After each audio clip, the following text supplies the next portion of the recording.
असफलता एक चुनौती है, उसे स्वीकार करो। उठो देखो कहाँ कमी रह गई और सुधार करो।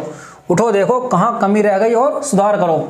असफल हो गए यार, ऐसा नहीं है कि यार नहीं हो पा रहा, कोई बात नहीं है, हो जाएगा। मेहनत करो, ईमानदारी से मेहनत करो। एक चींटी जब बदन कोई सामान उठा के चलती है तो बार बार उससे सामान गिरता भी है, खुद भी गिरती है, उठती है, फिर उठाती चलती है। एक दिन वो जैसा कि बच्चा होता है, बच्चा जब खड़ा होना सीखता है तो कितनी बार वो गिरता है, चोट भी खाता है। यानी कि चोट खाने से मतलब क्या, असफल भी होता है, लेकिन वो हार कभी नहीं मानता। एक दिन वो खड़ा क्या, दौड़ना सीख जाता है, दौड़ता है। और कभी कभी पूरे विश्व में इतनी तेज दौड़ता है, जो आज विश्व में बहुत तेज दौड़ रहा है, सबसे ज़्यादा तेज दौड़ रहा है, वो कभी बचपन में खड़ा होना भी नहीं जानता था। समझ रहे हो? तो कभी मायूस मत होना कि यार असफल हो गए, हमसे नहीं हो पा रहा। कोई दिक्कत नहीं है, सब हो जाता है। हम यहाँ हिंदी शुरू कर रहे हैं, हिंदी को भी कोई भी सब्जेक्ट जो भी यहाँ शुरू होगा बिल्कुल ज़ीरो से लेकर शुरू करेंगे हम। ज़ीरो से टॉप तक जाएंगे, यानी कि शून्य से शिखर तक, शून्य से शिखर तक जाएंगे। ठीक है, शिखर पे ले जाने की जिम्मेदारी हमारी है, कुछ जिम्मेदारी तुम्हारी होगी। क्या होगी? ईमानदारी से पढ़ाई करनी है, साथ बनाए रखना है। ठीक है, और जो यहाँ पढ़ाया जा रहा है उसका नोट्स बनाओ, नोट्स प्रॉपर बनाओ। प्रॉपर बनाने के बाद में उसके बाद मेहनत करो, मेहनत नहीं बहुत ज़्यादा मेहनत करो उसका रिवीजन करके। ठीक है, बाकी हम यहाँ सब कुछ लिखवाएंगे ही, एक एक चीज़ लिखवाएंगे, क्योंकि ऐसा है ना कि अभी से अब टाइम समय रहते हम तैयारी शुरू कर देंगे तो हमारे पास अभी काफ़ी समय है। क्योंकि कभी कभी होता है कि एग्ज़ाम चुप आ जाता है और पता भी नहीं चलता, सोचने का मौका भी नहीं मिलता है। क्यों? शून्य से शिखर पर ले जाएंगे और वहाँ ले जाने की जिम्मेदारी हमारी है, और वहाँ आपको मेहनत करनी पड़ेगी, आपको साथ लेके जाएंगे। क्योंकि हम अकेले क्या करेंगे वहाँ जा कर के? क्यों? क्योंकि आपका साथ ज़रूरी है। और आपका साथ ज़रूरी कब होगा, यानी कि आपका साथ कब होगा? तब जब आप मेहनत करेंगे। ठीक है, यहाँ प्रॉपर जो लिखवाया जाएगा उसको नोट्स बनाएंगे। नोट्स बनाने के बाद में रिवीजन जरूर करेंगे, क्योंकि रिवीजन ही बहुत ज़रूरी है। अहम भाग हमारा रिवीजन होता है। टीचर यहाँ पढ़ा देगा, 1 घंटा 2 घंटा पढ़ा कर चला जाएगा, उसके बाद में जो उसने पढ़ाया उस पर तुम कितनी प्रैक्टिस कर रहे हो, तुम कितनी प्रैक्टिस उस पर कर रहे हो, कितना उसको अपने अंदर समा रहे हो। क्योंकि खाना अलग बात है और खाना पचा तुम कितना पा रहे हो वो अलग चीज़ है। जैसा कि हमारा पेट है, पेट का भी एक लिमिट होती है कि कितना तुम पचा सकते हो। जितना तुम पचा लोगे उतना ही खाना है। ठीक है, दिमाग का भी वही हिसाब है, दिमाग में भी उतना भर रही हो जितना पचा सको। ठीक है, उससे ज़्यादा भी हम नहीं पढ़ाएंगे, क्योंकि इतना डीप भी हम नहीं लेके जाएंगे। इसका मतलब क्या है कि इतना डीप हम नहीं लेके जाएंगे, क्योंकि हमें टेट पास करना है। ठीक है, नेट नहीं, पीएचडी नहीं करनी है, हमें सिर्फ टेट पास करना है। ठीक है, और टेट पास करने के लिए उसके साथ थोड़ी नॉलेज भी रखनी है, इतना हम पढ़ा देंगे। ठीक है, फालतू चीज़ें नहीं पढ़नी है, जो पढ़ाया जाएगा उसको बता देंगे क्या ये चीज़ पढ़नी है। ठीक है, अब दिमाग में पचाने की एक चीज़ और है जो हम पढ़ा रहे हैं। ठीक है, जो हम नोट्स बनाएंगे सिर्फ वही लेना आपको, अदर कोई बुक नहीं लेनी। ठीक, कोई अलग से नोट्स नहीं खरीदने, कुछ नहीं करना, क्योंकि जितना ज़्यादा तुम इधर उधर भोगोगे यहाँ खिचड़ी इतनी पकती रहेगी। जो हम यहाँ बता रहे हैं सिर्फ वो करना आपका हो जाएगा। बस उसको जो हम कराएंगे उसको ईमानदारी से करना है। ठीक है, मेहनत से, लगन से, ईमानदारी से सब चीज़ करनी है। यह एग्ज़ाम में देखो, कभी कभी एग्ज़ाम ऐसा आ जाता है तो पता नहीं चलता हम कहाँ, मतलब क्वेश्चन हम जानते होते हैं, उसका आंसर हम जानते हैं, लेकिन एग्ज़ाम के उसकी एग्जामिनर उसमें उस प्रश्न की भाषा थोड़ी आड़ी टेढ़ी रख देता है, कि जिससे हम समझ नहीं पाते कि पूछना क्या चाह रहा है। उसको पूछने के लिए आपको कंटेंट पे पकड़ अच्छी रखनी है। Content is the king, content is the king. ठीक है, अब किंग कब होगा? जब कंटेंट पे आपकी पकड़ अच्छी होगी, कॉन्सेप्ट क्लियर होंगे, कॉन्सेप्ट हम यहाँ कराएंगे। ठीक है, अब चलो ये बातें सब वैसे पिछली क्लास में हमारी हो गई थी, कोई नहीं। अब हम शुरू करते हैं, बिल्कुल ज़ीरो से लेकर चलेंगे। जो बच्चे नए हैं, जो पुराने हैं, ठीक है, परेशान होने की ज़रूरत नहीं है बिल्कुल भी, क्योंकि हम बिल्कुल ज़ीरो से लेकर चलेंगे। ठीक, ना तो नए बच्चों को दिक्कत होनी चाहिए, ना पुराने को दिक्कत होनी चाहिए। दोनों की परेशानियों को ध्यान में रखते हुए हम इस बैच को शुरू कर रहे हैं। ठीक है, शुरू कर रहे हैं। हिंदी की आज हमारी पहली क्लास है। तो हिंदी में क्या है, हिंदी के दो रूप होते हैं।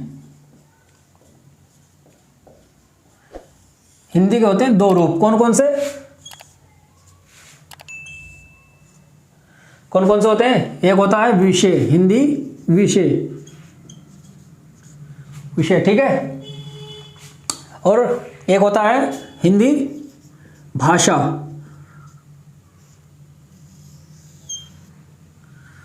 अब भाषा और विषय क्या है? भाषा वह साधन है, भाषा वह साधन है जिसके माध्यम से कोई व्यक्ति अपने आप को, या यूं कहें कि अपने भावों को अभिव्यक्त करता है। यानी भाषा वह साधन है जिसके माध्यम से कोई व्यक्ति अपने आप को या अपने भावों को अभिव्यक्त करता है, उसको हम भाषा कहते हैं। ठीक है, भाषा के 3 प्रकार होते हैं। 3 प्रकार कौन कौन से होते हैं? भाषा एक तो होती है क्या?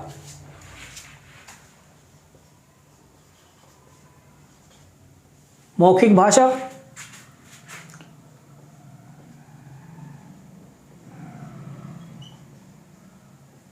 लिखित भाषा। ठीक है, मौखिक भाषा, लिखित भाषा, और एक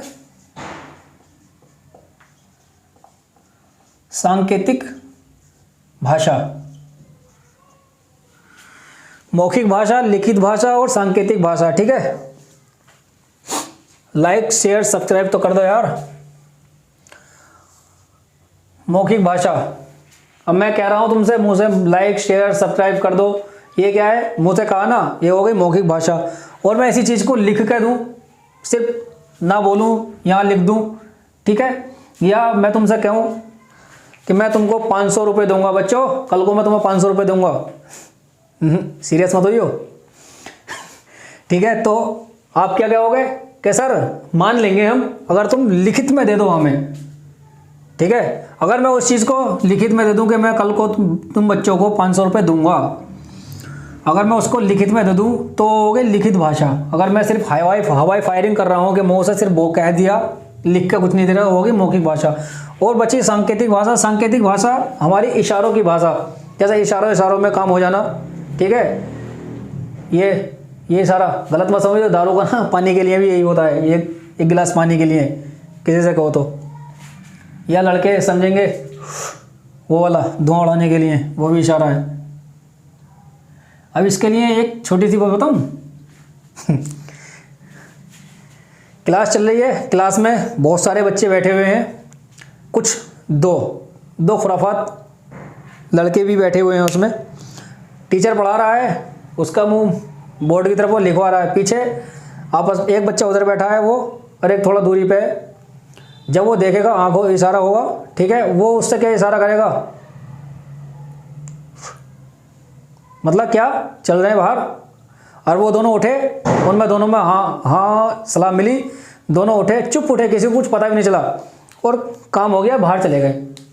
किसी को कुछ पता भी नहीं चला क्या क्या इनमें बातें हुई, लेकिन कब बाहर चले गए। वो कौन सी होती? इशारों की भाषा, संकेत में बात। ठीक है, भाषा के अब एक चीज और यहां एक लिखवा रहा हूं मैं, एक प्रश्न है, भाषा के कितने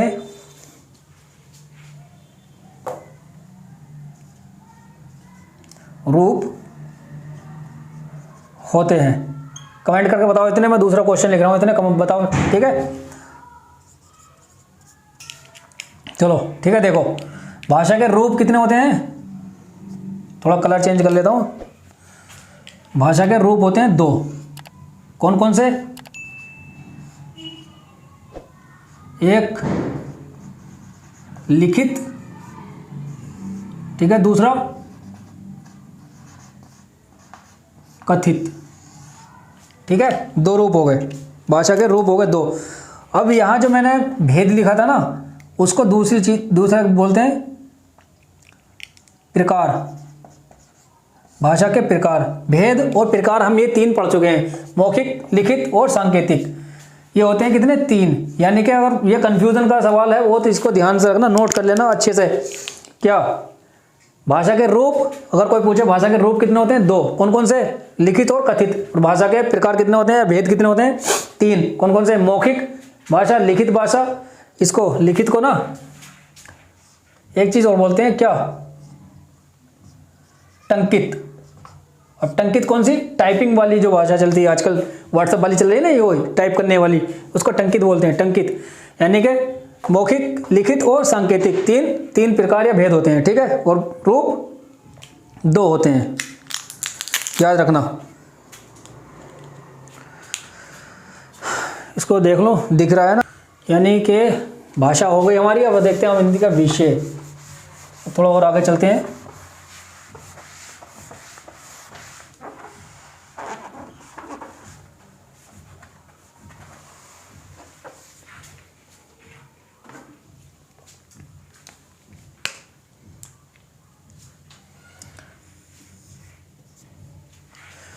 अब हिंदी जो आनी है तुम्हारी 30 नंबर की आनी है, और यहाँ हम इस तरह से पढ़ाएंगे जैसे कि यूपी टेट या टेट एग्ज़ाम, तो टीचिंग एग्ज़ाम्स तो हैं, जितने भी कॉम्पिटिटिव एग्ज़ाम्स हैं जिनमें हिंदी आती है, जैसे कि आरओ हुआ, यूपी पुलिस हुआ, जिन सब में भी हिंदी आती है उन सभी के लिए बहुत उपयोगी रहेगी ये क्लास, ठीक है। क्योंकि बिल्कुल ज़ीरो से लेकर हम चल रहे हैं इसको, किसी को दिक्कत नहीं होने चाहिए, इसलिए वो सब ध्यान में रखते हुए। तो हिंदी के अब हम यहाँ इसको डिवाइड करते हैं सिलेबस के अकॉर्डिंग, क्या क्या है, ठीक है। जैसे कि इतिहास, इसका हिंदी का इतिहास, इतिहास से 1 या 2 क्वेश्चन पूछ लेता है। कैसे? जैसे कि हिंदी शब्द की उत्पत्ति कहाँ से हुई, किस भाषा से हिंदी शब्द लिया गया है, हिंदी भाषा की उत्पत्ति कहाँ से है, ठीक, वो सब। फिर व्याकरण, ठीक है। व्याकरण सबसे बड़ा पोर्शन व्याकरण का ही है। इसमें लगभग 20 से 22 प्रश्न हमारे देखने को मिलते हैं, 20 से 22 प्रश्न देखने को मिलते हैं, ठीक है। फिर आता है क्या? हिंदी साहित्य,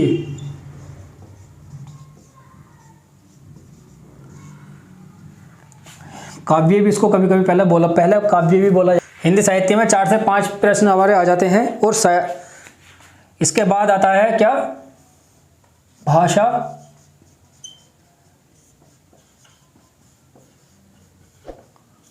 भाषा शिक्षण। भाषा शिक्षण में ये वही है जो सीडीपी में मैंने इंट्रोडक्शन में बताया था कि सीडीपी अकेला 60 से 70 प्रश्न कवर करती है। भाषा शिक्षण में लगभग तुम्हारे 7-8 प्रश्न हर सब्जेक्ट में आ जाते हैं कि बच्चों को कैसे पढ़ाओगे, हिंदी अगर पढ़ाना बच्चों को तो हिंदी किस प्रकार से हिंदी पढ़ाओगे, पेडागोजी में ये सब तुम्हें सिखाया जाएगा। वो कॉन्सेप्ट तुम्हारा क्लियर होना चाहिए सीडीपी के लिए, ठीक है। हम बेसिक यानी कि फोकस, जो सबसे ज़्यादा फोकस रखेंगे वो हम व्याकरण पे रखेंगे। क्यों? सबसे बड़ा पोर्शन यही है, तो इसी को हम पहले शुरू करेंगे, ठीक है। लेकिन उससे पहले थोड़ा सा इतिहास है, इतिहास में से 1-2 प्रश्न आ गए, उसको मैं थोड़ा वैसे बता देता हूँ क्या है। तो इतिहास में क्या देखना है, जैसे कि हिंदी भाषा यानी कि हिंदी दिवस कब मनाया जाता है, या हिंदी भाषा या हिंदी शब्द किस भाषा से लिया गया है। तो बात करते हैं हम 9वीं शताब्दी की। किसकी? 9वीं शताब्दी की, ठीक है। 9वीं शताब्दी में ये एक, थोड़ा इसको मान लेना कि हमारा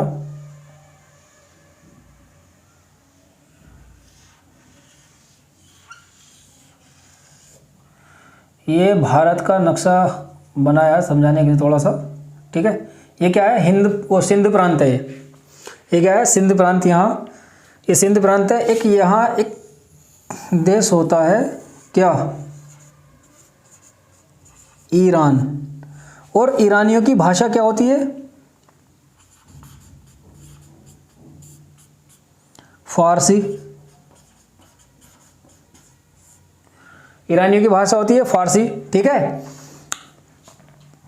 ईरानियों की, और यहाँ 9वीं शताब्दी की जब हम बात कर रहे हैं तो उस समय यहाँ ईरान के जो राजा थे, कौन थे?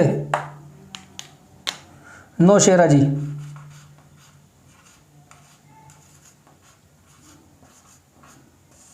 नौशेरा। ठीक है, जब नौशेरा जी इधर आए उनके सामने क्या पड़ा, सिंध प्रांत। ठीक है, जब उनके सामने सिंध प्रांत पड़ा तो उन्होंने सिंध प्रांत को देख करके कहा हिंद प्रांत। हिंद प्रांत क्यों कहा, उसके पीछे भी एक कारण है। क्या कारण है, जब उनके सामने सिंध प्रांत पड़ा तो उन्होंने हिंद प्रांत कहा, क्यों, फारसी भाषा में सा को हा, ठीक है, सा को हा उच्चारित किया जाता है, सा को हा उच्चारित किया जाता है फारसी भाषा में, यानी कि फारस में सा नहीं बोलते, हा बोलते हैं। तो उसीलिए जब सिंध प्रांत उनके सामने पड़ा तो सिंध प्रांत को उन्होंने कहा हिंद प्रांत। और धा भी पूरी तरह से नहीं बोला जाता, इसलिए धा की जगह दा रह गया, सिंध का हो गया हिंद प्रांत। ठीक है, और वहाँ के जो आसपास के लोग रहने वाले थे उनकी भाषा क्या होनी चाहिए थी, सिंधी, जो अभी भी है वो सिंधी बोली जाती है। वैसे कुछ जगह सिंधी नाम है उसका, लेकिन उसको क्या बोला इन्होंने, सिंधी भाषा की जगह क्या बोला। अब सिंधी जब है, सिंधी में सा को हा बोल रहे हैं तो सिंधी में वो सिंधी होगी उनके लिए हिंदी। तो यहीं से हिंदी शब्द की उत्पत्ति हुई है, हिंदी शब्द की उत्पत्ति हुई है। हिंदी भाषा की उत्पत्ति यहाँ से नहीं हुई, कभी ये मत सोचना हिंदी शब्द की उत्पत्ति कहाँ से हुई है। हिंदी शब्द की, वो हिंदी भाषा की उत्पत्ति यहाँ से नहीं हुई। ठीक है, जैसे कि हिंदी है, हिंदी, हिंदवी, हिंद, हिंदुस्तान। ठीक है, ये चारों शब्द कहाँ से लिए गए हैं, कहाँ से मिलते हैं हमें, फारसी भाषा से। कहाँ से, याद रखना इसको, कभी कभी पूछ लिया जाता है, एक प्रश्न आता है कि हिंदी शब्द का, यानी कि हिंदी शब्द सर्वप्रथम किस ग्रंथ में देखने को मिलता है।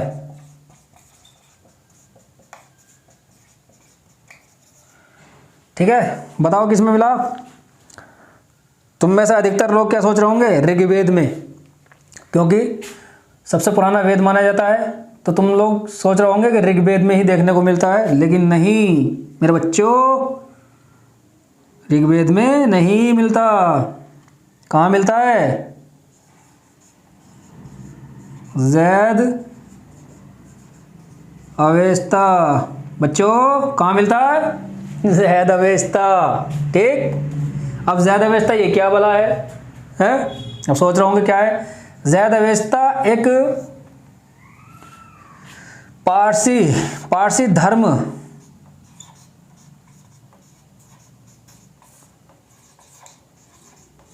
पारसी धर्म यानी ईरानियों का पारसी धर्म का पवित्र ग्रंथ है। जैसे हिंदू धर्म में गीता और मुस्लिम में क्या कुरान, ईसाइयों में बाइबल, ऐसे ही पारसी धर्म में सब पवित्र ग्रंथ क्या माना जाता है, ज़ैद अवेस्ता। ठीक है, और ज़ैद अवेस्ता में ही हिंदी शब्द 5 बार देखने को मिलता है, और हिंदवी